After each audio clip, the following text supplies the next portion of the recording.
Oh, recording in progress. Oops, sorry. But yeah, thank you for joining us. I want to welcome everyone for joining us today in this very special webinar. And compared to our past webinars, I'm really excited to be joined by a panel of leading women who have broken the bias in a male-driven industry. I find this webinar really appropriate to close out International Women's Month with it being Breaking the Bias.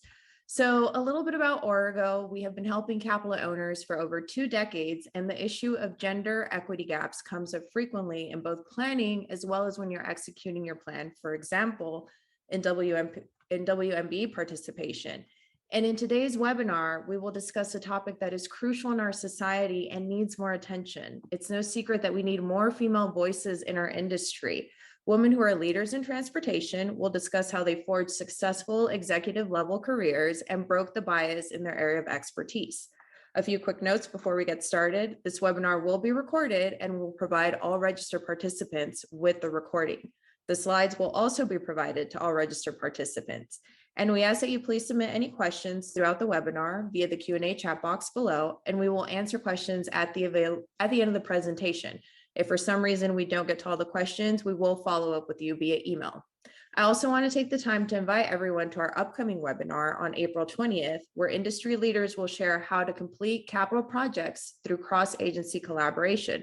So be on that lookout for the email at the end of or later today. And joining me today is my colleague and industry leader, Jennifer Cohen, who would be moderating today's webinar. Hello, Jennifer, and thank you so much for joining us. Awesome. Thank you, Stephanie. Now I'm really excited to introduce our panel of leading ladies. We have Yasmin Grauman, Secretary of Pennsylvania Department of Transportation, who was the first female bridge engineer responsible for conducting bridge inspections, and analysis. She has over 30 years of experience in operations, design, and management of transportation infrastructure systems. She brings strong working relationships with transportation authorities and governments across Pennsylvania region. Yasmin, thank you so much for joining us. Happy to be with you. Thanks.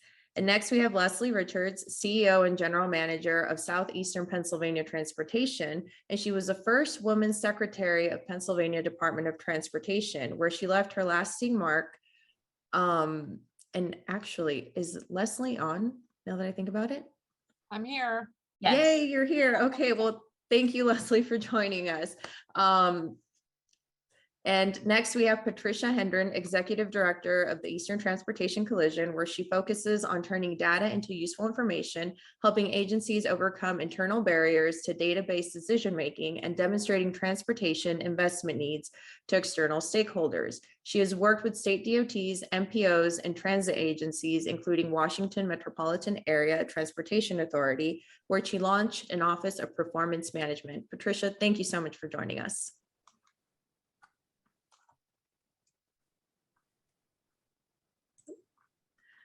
And last but not least, we have Laura Chase, President and CEO of ITS America, who has extensive experience in strategic planning, operations, communications, and advocacy, and proven track record of implementing complex initiatives with strong engagement and collaboration among stakeholders. She led operations across ITS America with a focus in technology's ability to save lives, reduce crashes on U.S. roadways, reduce congestion, minimize transportation, carbon footprint, and provide seamless mobility and transportation choices for all Americans. Laura, thank you so much for joining us. Thank you for having me. All right, well, let's get the show rolling, and I will transfer it over to Jennifer. Sure. Thank you, Stephanie. First, I just want to thank all the panelists. I mean, what an amazing lineup. I mean, you guys are just an awesome set of powerhouse women, and I'm just honored to be, hosting this with Stephanie, with you guys. Also, consider you all very, very dear friends. So thank you guys for being here. We're going to go over in today's webinar. We're going to basically go over the journey to breaking the bias in our industry. And this is going to be where our panelists are going to share their stories with you. They are all inspiring in their own rights. We're going to review some of the trends that we've seen over the years with an emphasis on what we're seeing now as we're coming out of the pandemic. And then also some tips on things that these ladies recommend for retaining women in the workforce.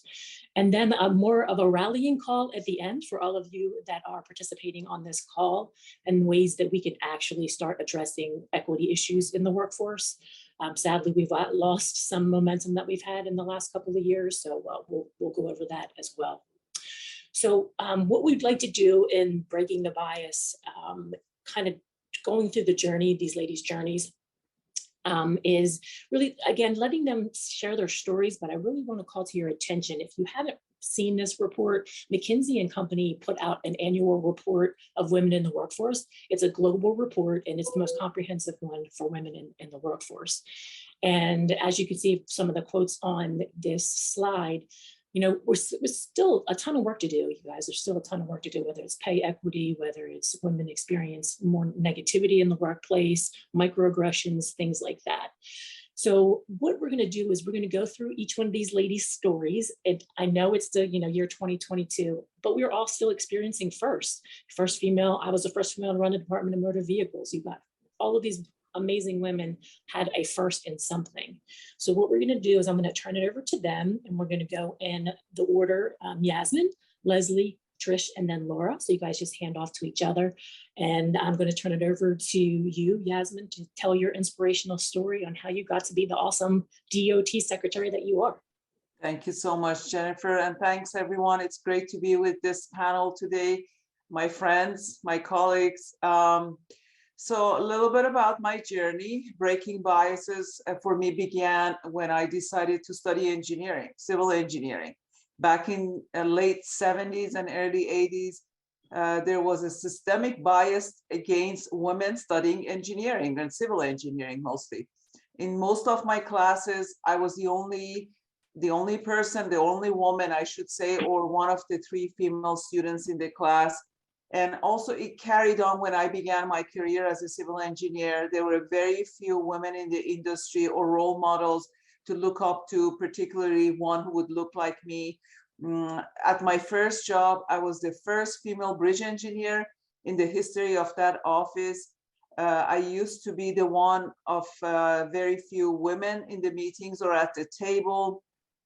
And I believe our challenges and the biases started with the cultural influences that girls and women were being discouraged to pursue interest in maths and physics and consider careers in engineering. And better said, they were not being encouraged maybe, which later on manifested into some workforce challenges.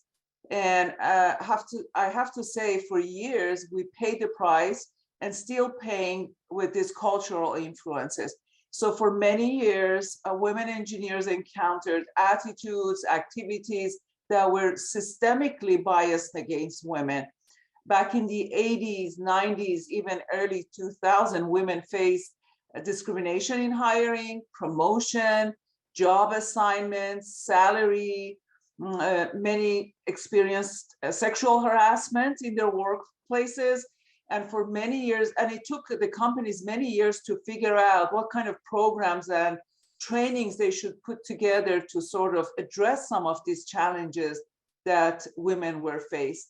And many, as a result of that, many women, including myself, experienced isolation of being the only female, engineer in a company or a male-dominant environment.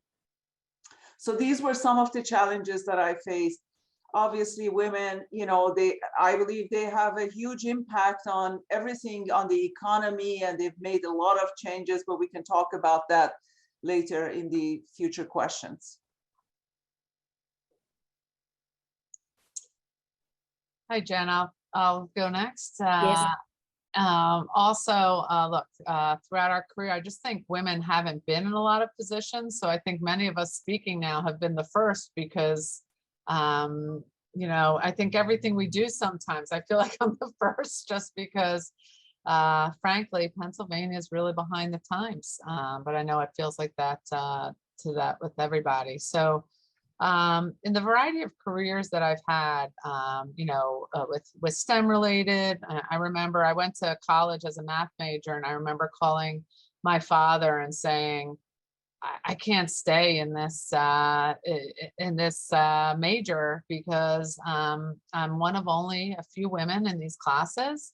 And frankly, the men that I'm in class with are really not the people I want to hang out with for my 4 years here in undergrad. And so laughing about it. Obviously, I work with many of those people now in our field, and I enjoy working with them. But it does feel different. You definitely want to feel supported. You want to have fun. You want to laugh. You don't want to be fighting every day.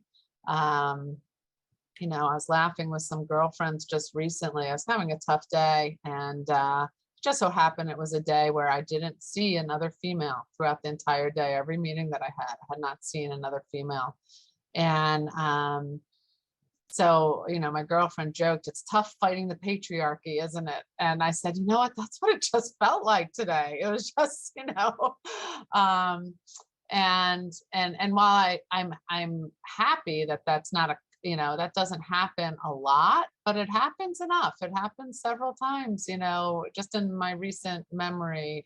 So sometimes it's just, it just feels like a lot. But I would say out of working for engineering firms, working at the Department of Transportation, working at transit, where I felt it most was in politics. So very quickly, while I've done public and private sector work, when I ran for office, both locally, always locally, either at the township or the county level, and then while serving in the governor's cabinet and seeing those who came before, passing all of the male photographs of, Yasmin and I now at PennDOT. And when she goes into her office, when I went in, I passed all 24 men who came before me. I hope she waves to me because I'm on that board now when she passes the 24 men, the 1 woman, and she'll be on that wall very soon after she retires. But just getting your voice heard, I think it's just really important. And I think we still have to talk about it and work with others, but also work with men and women to make sure that our voices are heard and keep talking with each other. All right, I think I'm going next, so I'll jump on in. So I think the part of my journey I wanted to share today is actually the story of how I got into transportation. So when I was done with college, I really wanted to save the planet. And I was convinced that I could do this by reducing energy consumption. If we could switch to how we propelled our vehicles and heated our homes, then the world would be saved. So I had worked for PIRG, the Public Interest Research Group. I'd worked on EPA's Energy Star program and weatherization grants to help low-income households to save money on their energy bills. But where I really wanted to work was Kenetech. So Kenetech was this company in San Francisco, and I'd walk by there. It was a wind energy company. And I was like, that's where I want to work. So I applied and I got rejected because I wasn't an engineer. So unlike Leslie, I started as a math major. Did you continue as a math major, Leslie? You stopped. Okay. So I stopped as well, and I turned into an English major. So Kenetech wanted nothing to do with an English major. They said I had to get an engineering degree. So I said, fine. So I applied to one program, University of California, Berkeley, their energy resources group, because I thought it was the best program in the country. I got rejected. So now I'm like, my dream is crushed. So I got on my bike and I biked up to Coit Tower, which I don't know if folks have been to San Francisco, but it's very high up, this beautiful panoramic of the city. And I'm crying. I'm like, my life is over. I'm not going to be able to save the world. And I'm like, man, there are a lot of cars down there. And I just started thinking about transportation and how it's a huge energy user. It's about providing mobility and choices. And I was like, I should do transportation. So I had recently met Dan Sperling at this Asilomar Energy Conference. And next thing I know, I'm sitting in the University of California Provost office. So that's the person who runs all the UC campuses, which I think is like over 10. And I was there to convince this provost that you needed an English major in the transportation field to solve our problems. And next to me was a soon-to-be friend, David Friedman, who was an engineer. And he was there to tell the provost you needed an engineer to solve those transportation problems. So what Dan Sperling was trying to do is create a multidisciplinary program to address the complex issues of transportation. So this new program got approved, and I was the first PhD graduate in this new program. So I'm sharing this story because there's some lessons that I took from that. Like I thought my dreams were over, that rejection, a couple rejections, right? But reframing your rejection, which we will all experience, especially as women, how do you turn that into redirection and refocus? And then quite frankly, embracing our differences. We're not men, we're women, and should be proud of our differences. And I'm proud of having an English degree. So how do we bring our differences to bear, I think is really how we break those biases.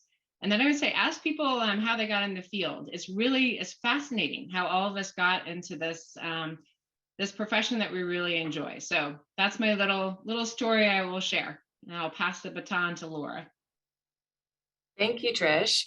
Well, hello, everyone. I'm Laura Chase, and I'd say, maybe a little bit of a different career trajectory than some of the other women on this call. So I did start my career in DC in politics early on, and was really the quintessential overachiever, DC young overachiever, go-getter, the relied upon, staffer, and was quite successful. And then I wanted to have a family, so I had a little. I actually had twins, and I left the workforce for about less than a year. Came back and thought I really had this figured out. I had sort of a part-time arrangement, and I was still, in the mix. I was still in the workforce. I was still advancing to a degree. And then I had my third child, and when I took her to her 6-month appointment, she weighed less than she did at her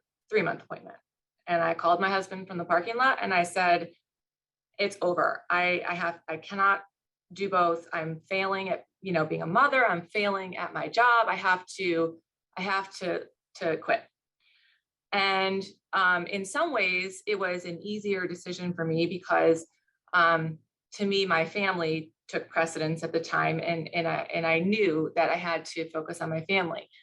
But I knew that I didn't want that to be forever. So I was home with my kids for a few years. And then when I came back in the workforce, I was very fortunate. I was able to use my network and come back in at a level where, sort of a high enough level where I didn't really get penalized level-wise for being out of the workforce for a few years.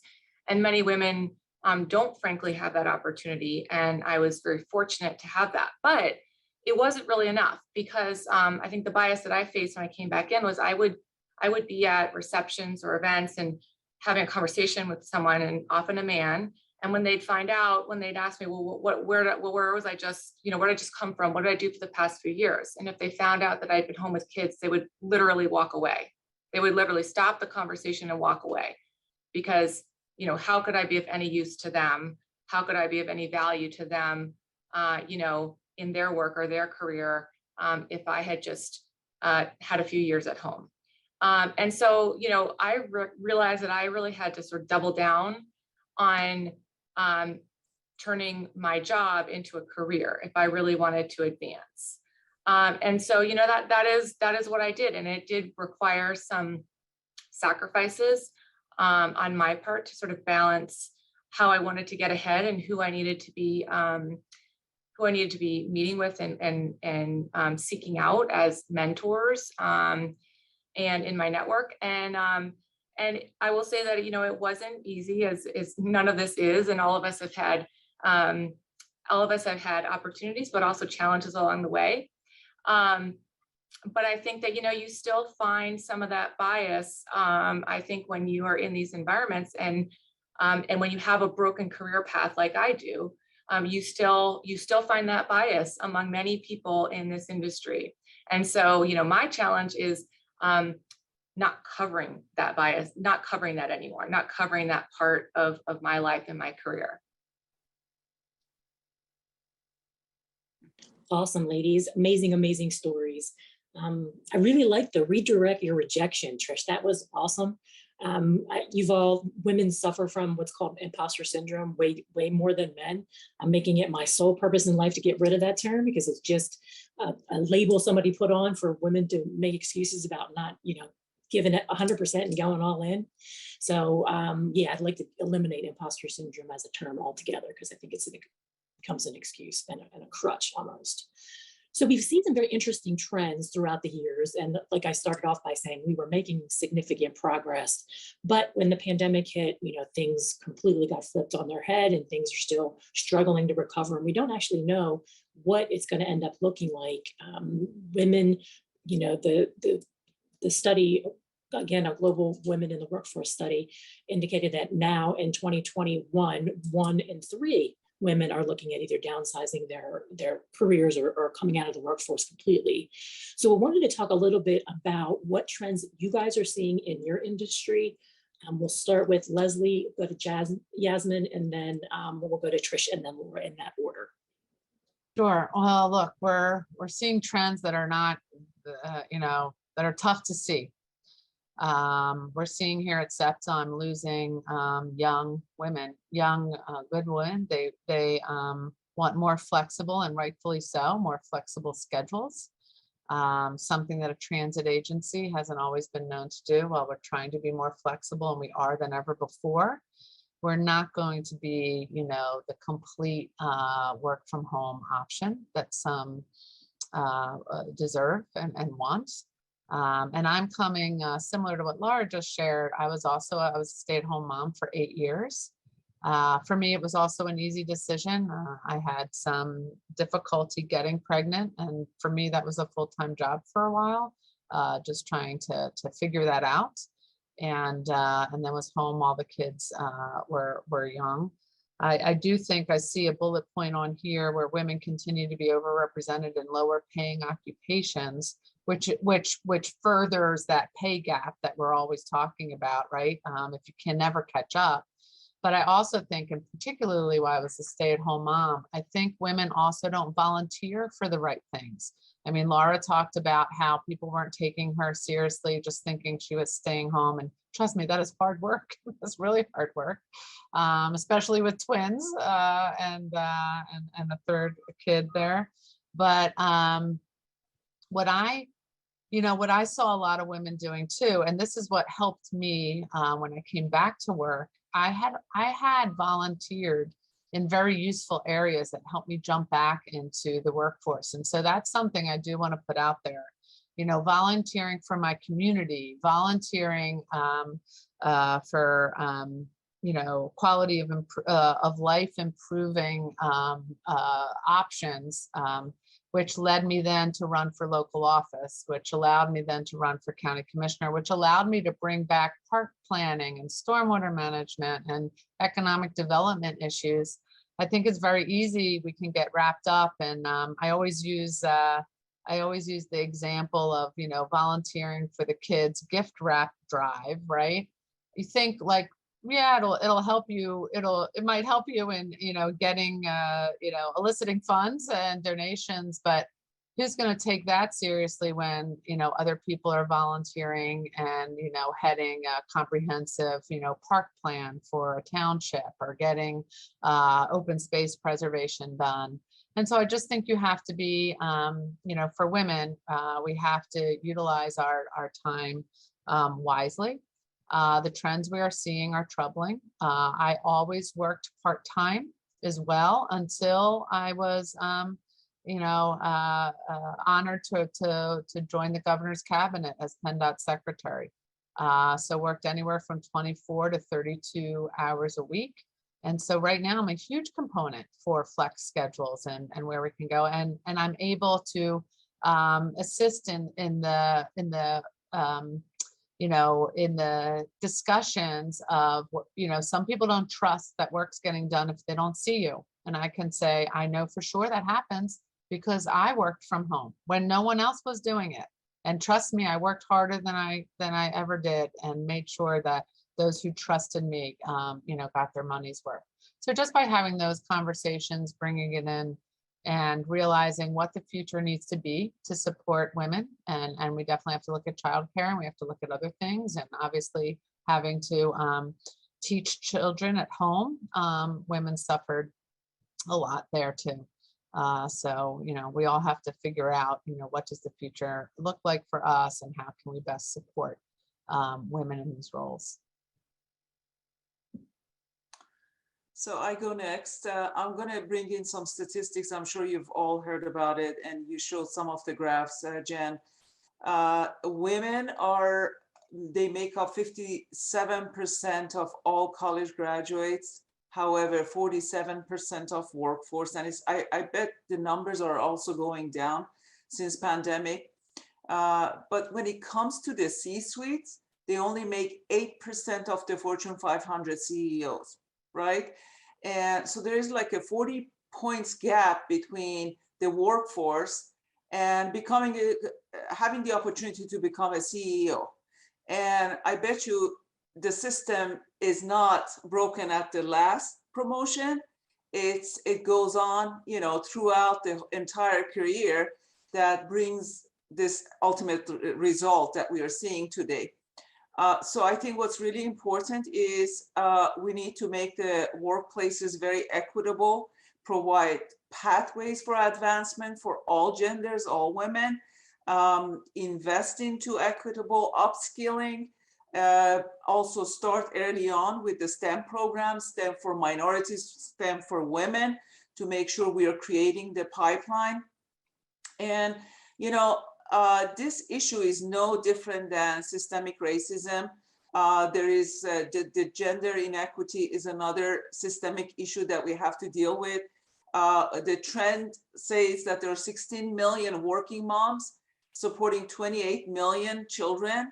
And when there is an equity gap, which is on every dollar, there is 84 cents for women and $1 for men, it affects the next generation, obviously. And we're leaving not just women behind, but also the next generation behind. There is also a myth that working moms tend to be less committed and work less, which is totally false. I think if anything, they put more of their time into it. So these are some of the, very discouraging trends that we see, and we need to look into it and see how we can address some of those issues and work with the companies. There are some definitely necessary changes that should be made, in the programs that are being offered by the companies, the organizations. The other thing that we're seeing in the trends, just like Leslie mentioned, is the young people. The demographic obviously is changing. The millennials are the biggest population into the workforce right now, coming into the workforce. Baby boomers are retiring from the workforce. The cultural expectations and the life expectations and the quality of life for millennials are very different from the way I grew up with. We really need to hear everybody. We need to have representations at the table and have a voice at the table. They need to advocate for what's important to them. The same old is not going to work, as we are seeing, different demographics walking into the workforce. So we need to have more flexibility. We need to have more voices at the table. We need to develop more programs, new programs, I should say, that would attract, all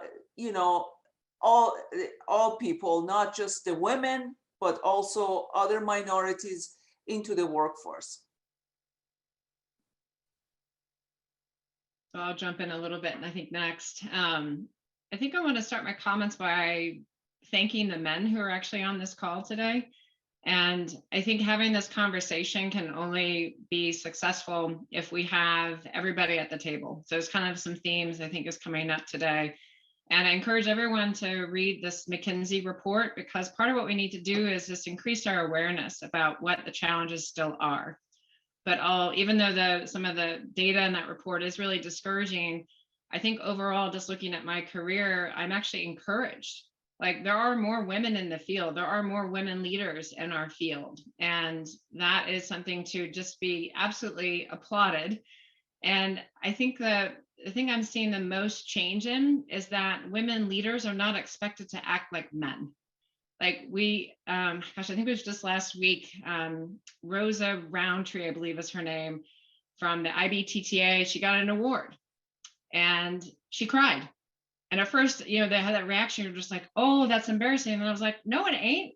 Like, that's awesome. Like, it's showing emotion. And I think there was a question in the chat, there's an expectation for women to act a certain way, or if we act a certain way, it's considered to be a bitch versus being a strong man. And all that is a bunch of hooey. Like, we have my coffee table here, we have a book called Strong is the New Pretty, which is this beautiful book of young girls who are just badasses. I don't know if I can say that on the webinar or not.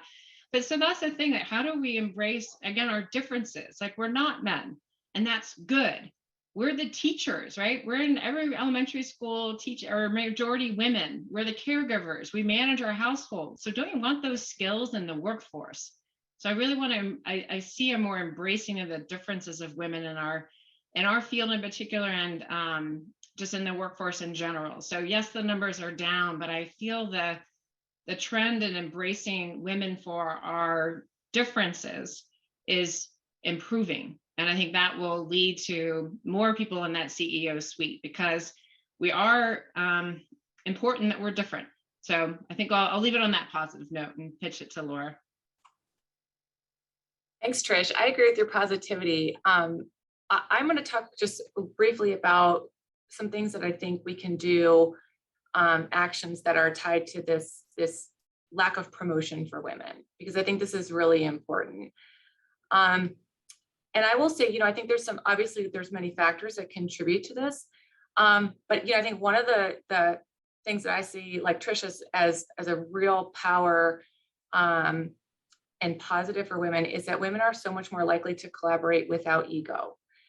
And I think that's super important, and it really is helpful to organizations. But as women leaders, we need to make sure that these young women are being recognized for their work. So there's a difference between having your ego take charge and making sure that you actually get credit for, good work that you're doing. And I think a couple of things that we can do as managers, if you are a manager, by the way, whether you're a male or a female, the question I pose to my team and to others is, so do you have the same conversation in your reviews with men that you do with women?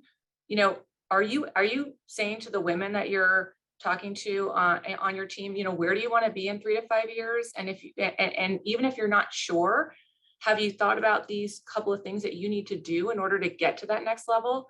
Because I can guarantee you, many of the men are having that conversation, and many of the young men are asking those questions.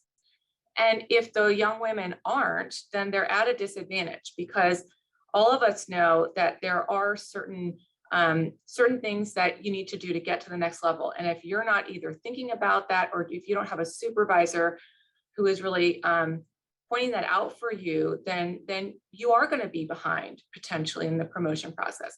I will share that I had 2 bosses who did that for me to help me get to where I am today. And quite honestly, the first time, it was about 5 or 6 years ago, and he asked me, so where do you want to be, and would you ever want to be CEO? And I said, I don't know, my kids are young, and I just have so much going on at home. I just don't even know if that's something I can think about right now. And, he shared with me, well, I think you actually have all the qualities and the traits, and I think you should really think about it seriously. And even if you are saying you don't know, and actually I should mention this, what I actually said to him was, I said, I'm a little bit afraid to answer that question honestly, because I don't want you to think I'm not serious about my career. I said, but right now, that's something that's hard for me to fathom, because of my responsibilities at home. And anyway, and he said, I think that you have all the qualities, and I think you should seriously consider it. But if you are, here are some things that, you could be doing now, or the things that you should work on over the next year or 2 while you think about it. And if I hadn't had those conversations 3, 4, 5 years ago, I don't know that I would be in the position I am today. So I think that those are some things that we all can do for young women in this industry to really help break this cycle, and really get more women, through the ranks and up to those top levels, like Yasmin was talking about.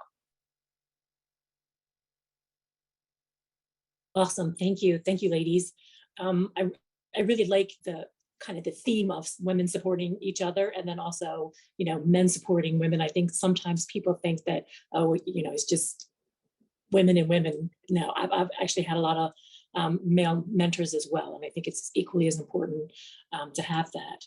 And I really like the concept of equity and inclusion, but I think we kind of need diversity, equity, inclusion seems to be more of HR buzzwords than anything else. I think we need to focus on belonging, right? How does it feel? Do you feel like you belong, especially in the transportation industry, because women are still way underrepresented. So we covered some of the trends. Now I want to move into, what things are working, what things aren't working, and retaining women in the workforce.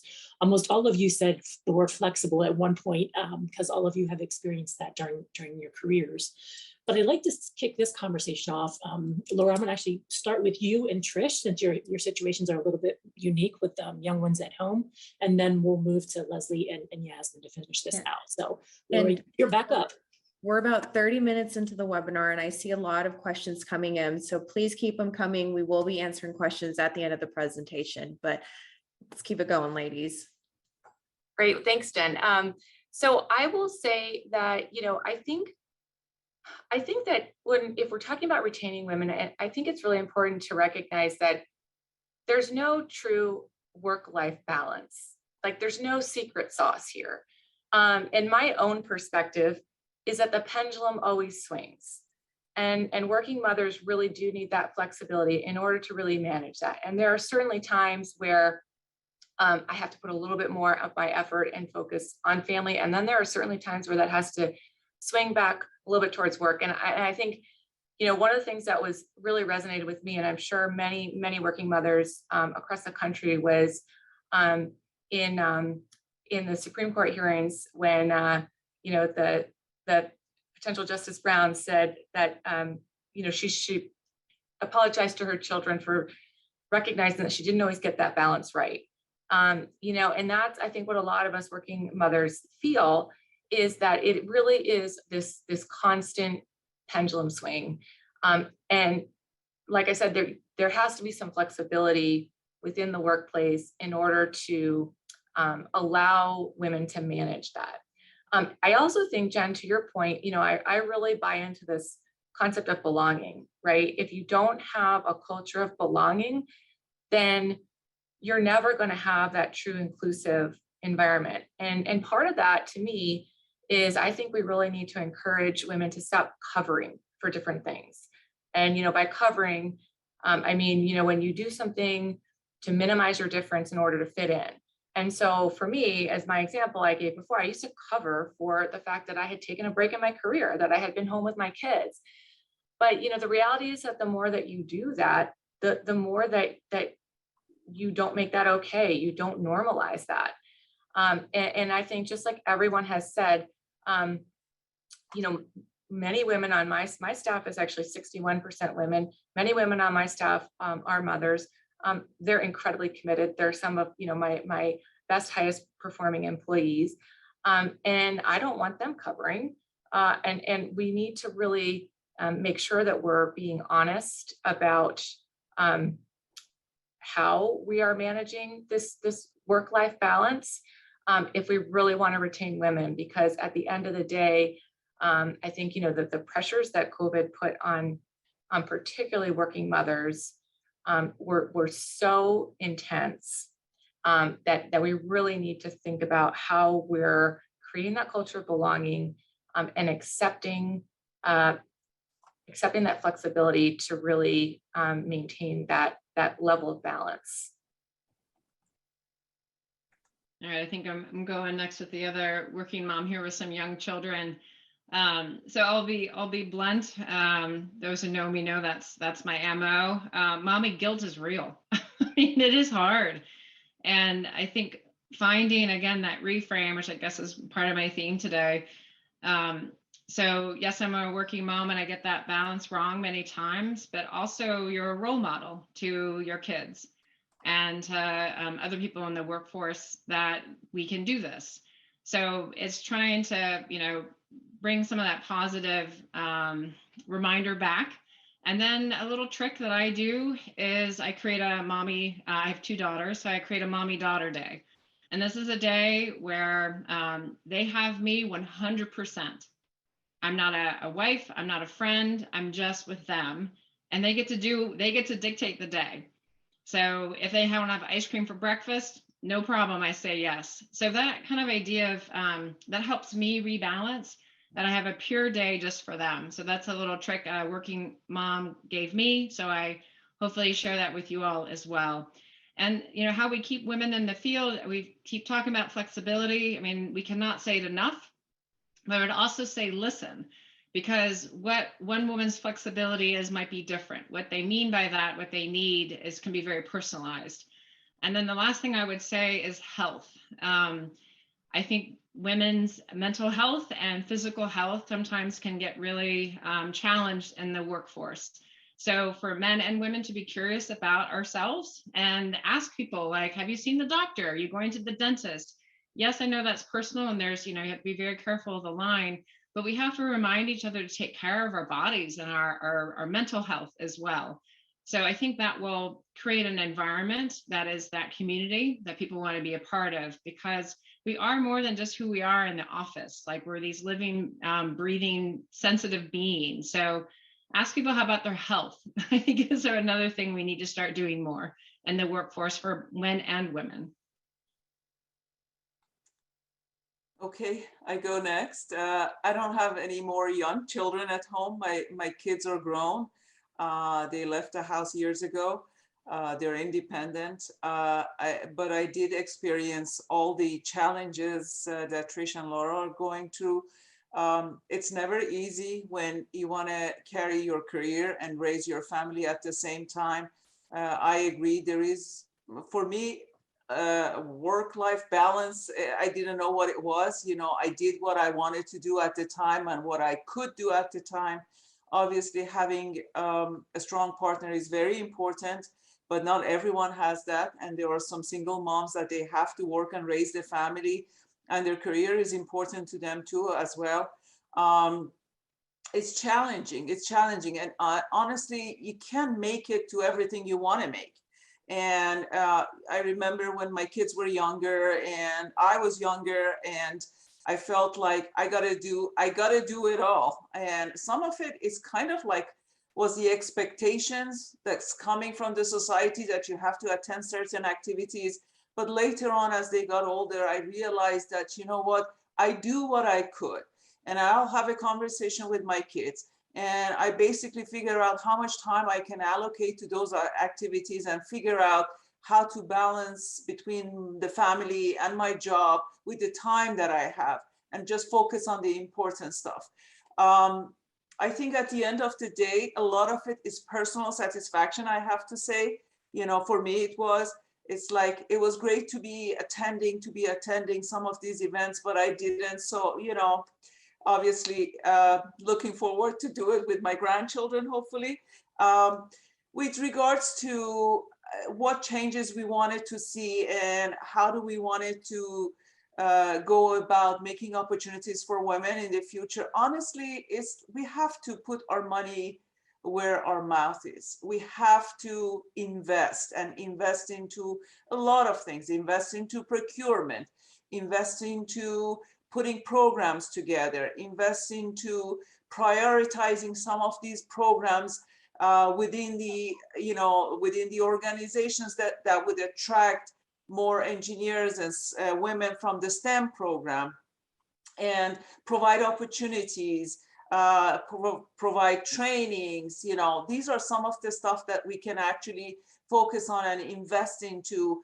Also, you know, develop a career path with those women who are working in your organization. Not every person needs to go through a STEM program or an engineering program to become a CEO or president of the company. As you can see, you look at companies like Facebook, you look at IBM, they have female leaders, and they're not necessarily engineers or people with the STEM degrees.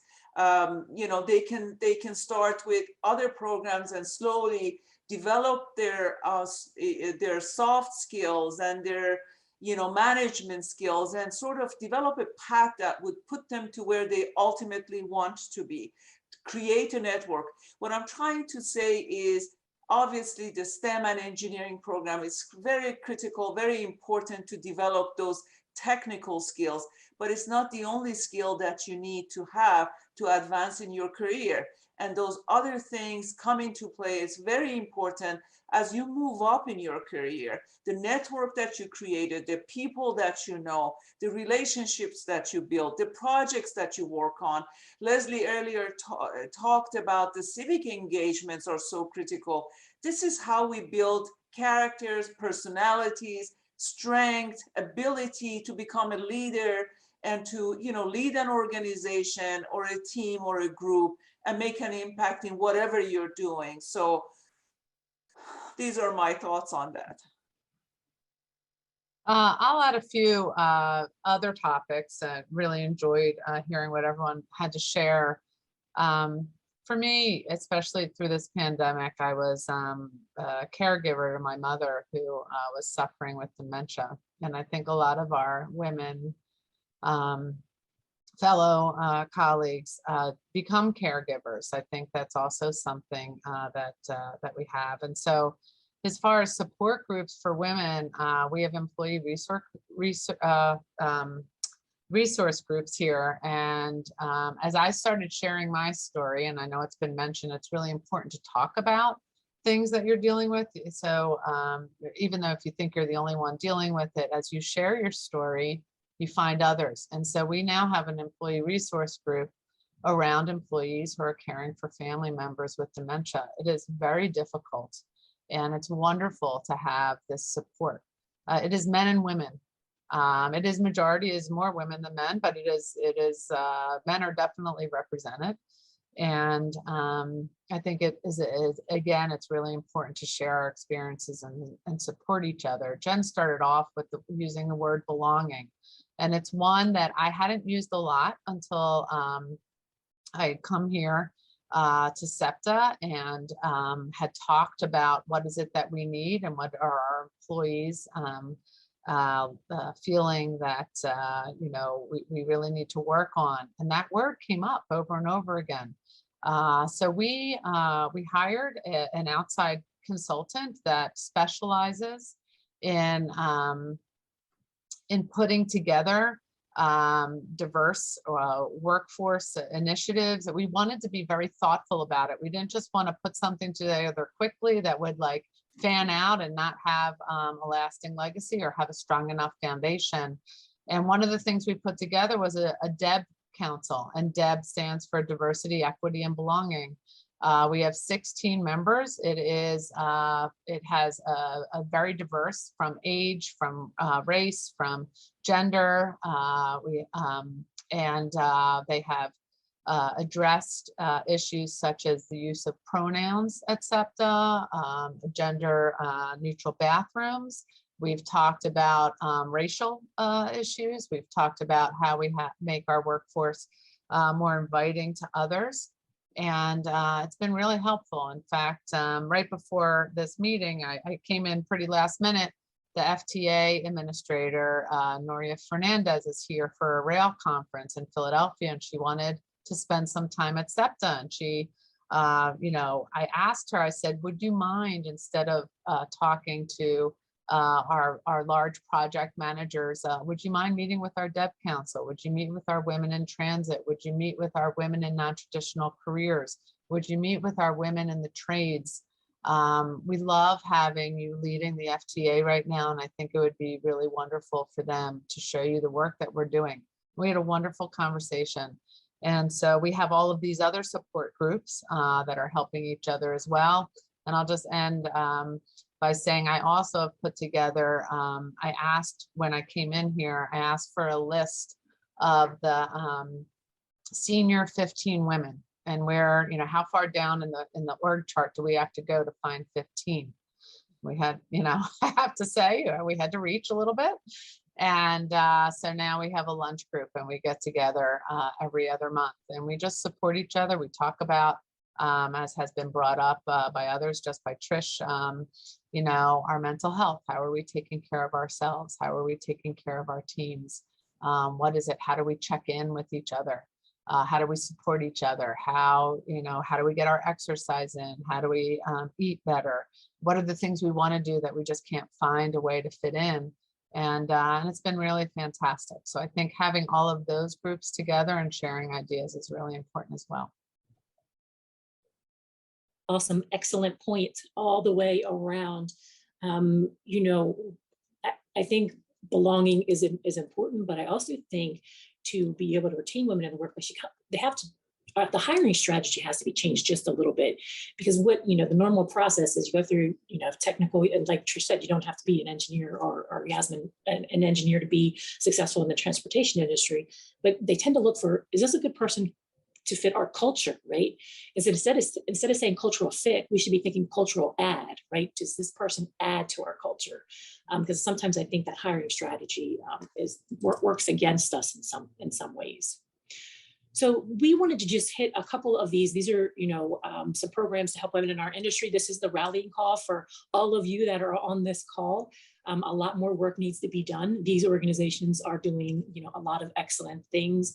I encourage you to look them up, or, you know, be a Leslie and start your own organizations, your own advocacy groups, to be able to support the women in your organization. So a lot of great work going on across the transportation industry. And I think it's amazing to see.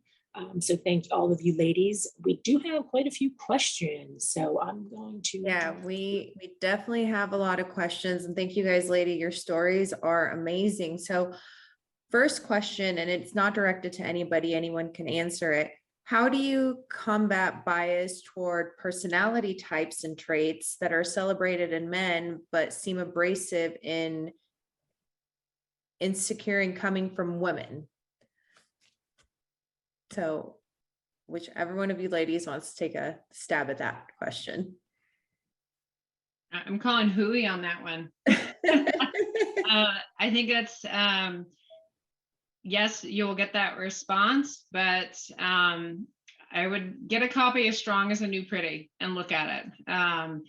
And I remember one of my youngest daughters, it was in pre-K, and the teachers called me and said, you know, your daughter's kind of bossy. And I was like, at first I was like, oh, that's horrible. And then I was like, wait a minute. I'm like, if that was a boy, that would be considered strong. So I think we have to push back. And if, again, that goes back to my comment of saying, like, we're not men. And so we are going to, you know, be received differently, but I think that's okay. So I would say push through it. I'll add. Go ahead. I'll add. Listen. Go ahead, Laura. Okay, I will add that I agree with you, Trish, but I don't think it's quite that easy, because I do think that there still is that perception, particularly when you're in a male dominated industry. But I do think that what we need to do, I think it is possible to change this with the more women that we have rising to the top. And I think, to me, it really is, we need, when you think of CEO, or when you think of that position, the image that comes up. And if we can change that image to be a woman, to be a diverse candidate, I think, you know, when you think about leadership, what do you think of? Now, I think of a lot of qualities that women inherently hold. I think of a lot of qualities about relationship building and trust and inspiration, and certainly men can hold them, but women hold those qualities in spades. And so I really do think that the more women we can get into these leadership roles, the more that those traits will not be seen as, you know, women versus men, or if a woman has that trait, it's viewed negatively. Awesome. All right, next question, because we have quite a few.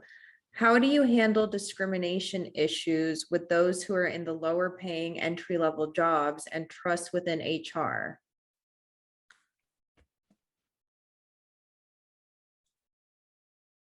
I would say quickly, you know, get a neutral party involved. I've had several instances, and sometimes you can't solve it within your own agency.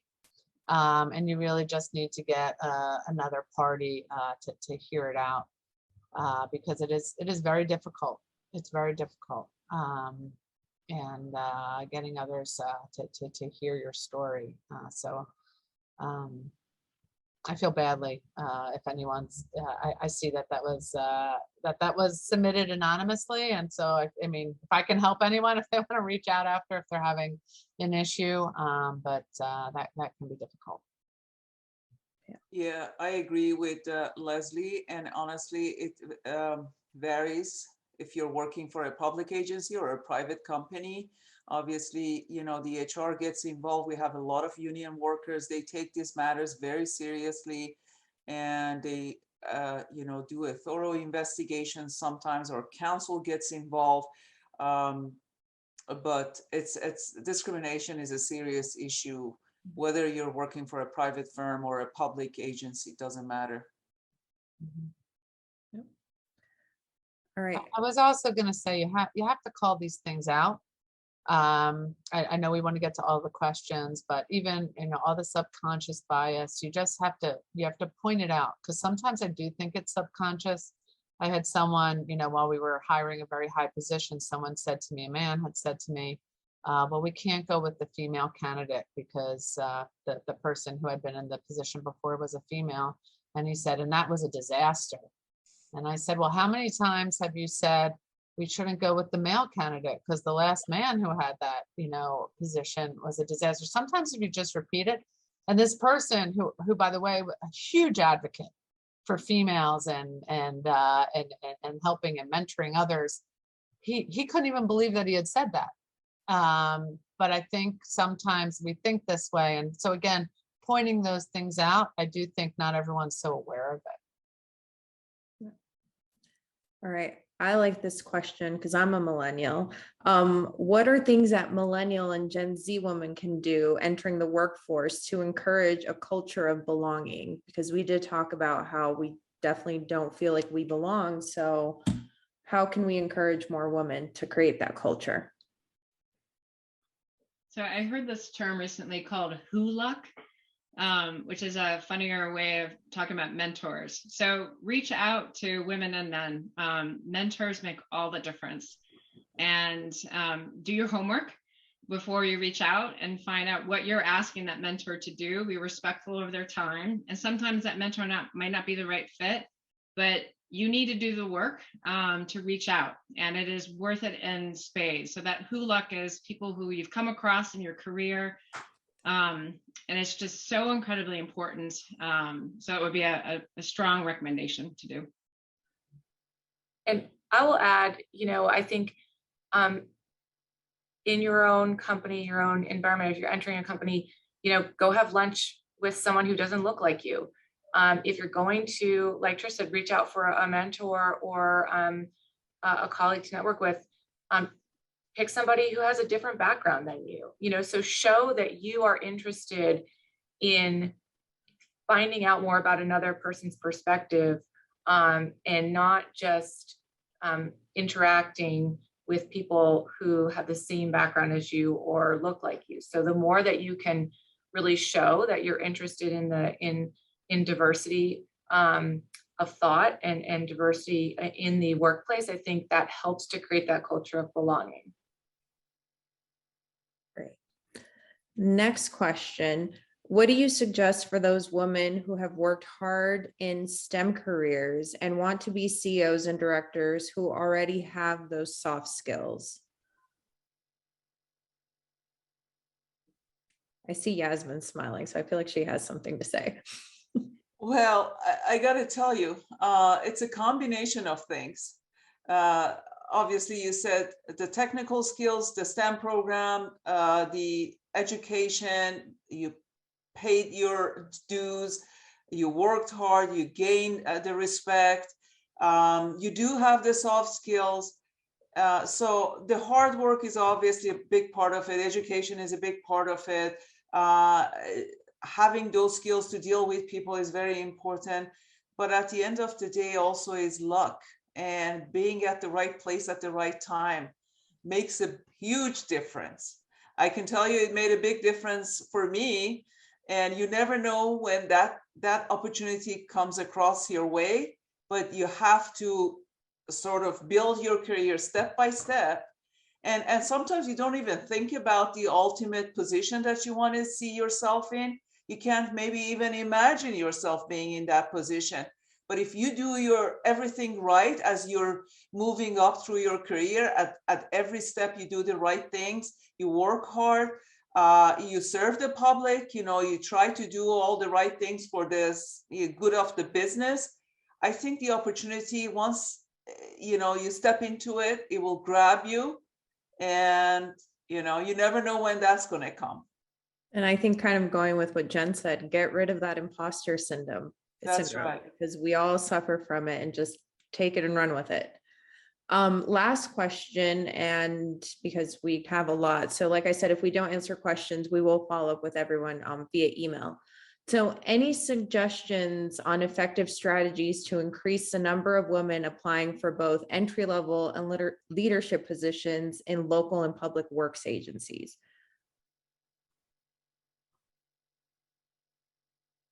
See a lot of heads nodding. Yeah, I would say, look, do it. There's wonderful things that I think all of us, I mean, in our positions, we've been able to increase opportunities for people with disabilities. We've been able to increase opportunities for people who needed second chances. Maybe they've had real challenges growing up, and those who have, for us, those who have been incarcerated and have been paroled for good reason, and really want to get back a strong foundation. So, just really encouraging everyone to go after it, and also highlighting in public and sector all these wonderful things you can do. I did see there was a question that asking what can men do, and all I want to say is ask how you can be helpful. I never golfed, and I had a male colleague who kept inviting me to golf outings, and I said, I don't know how to golf. He said, I will show you. And I so appreciated him doing that. There's a lot of work that can get done on a golf course if you enjoy it, by the way. And if he had not gone out and asked me to do that, I would never have thought to do it. And then the other thing I just want to throw out there is, when you're asked to be on a panel or present on anything, do not say yes if it's a panel. If it's all men, you ask. As a man, if someone asks you to participate on a panel, you said, oh, is there a gender balance on this panel? Because if not, I will not speak on it, or no one from our firm. It makes a huge difference. When the men I worked for had started doing that, entire conferences started changing the dynamic. I think those are just two easy things that people can do. Awesome. Well, I want to thank everybody for joining us. We have a lot of great questions, and a round of applause for all these ladies. Thank you so much for everything that you do. And I want to wish everyone a good afternoon and have a great day. Bye, everybody. Bye. Thank you. Thank you.